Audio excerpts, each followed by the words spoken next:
Nitumie fursa hii kukueleza Mheshimiwa mgeni rasmi, katika mkoa wetu wa Simiyu tulikuwa na changamoto kubwa ya maji. Lakini daktari mahiri, Rais wetu wa Jamhuri ya Muungano wa Tanzania, Dr. Samia Suluhu Hassan, wananchi wa Simiyu tambueni, tumepokea fedha zaidi ya bilioni 440 kutoa maji Ziwa Victoria na kusambaza mkoa mzima wa Simiyu. Piga makofi mengi. Lakini sambamba na hilo, tulikuwa na changamoto ya umeme kukatika, tumeshapokea zaidi ya bilioni 90. Tunajenga substation kubwa ndani ya wilaya ya Bariadi. Changamoto ya umeme inakwenda kufanya nini?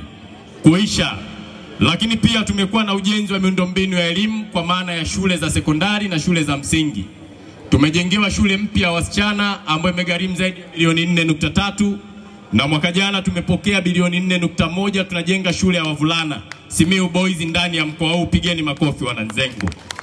Lakini tumekuwa na fedha za barabara, na kipindi hiki cha mvua kuna baadhi ya changamoto kwenye maeneo, lakini wahakikishie wananchi serikali yenu ipo kazini na inajua na inaendelea kuleta fedha kuboresha miundombinu hiyo.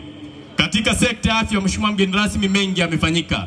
Simiyu tuna hospitali ya rufaa, tumepokea vifaa tiba, tuna CT scan.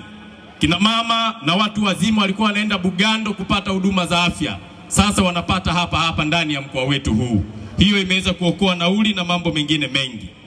Lakini katika miradi ya kitaifa tumeona SGR imekamilika, bwawa la Mwalimu Nyerere limekamilika, daraja la Magufuli Kigongo Busisi linakamilika. Rais wetu wa Jamhuri ya Muungano wa Tanzania amefanya kazi kubwa, kazi yenye kuacha alama.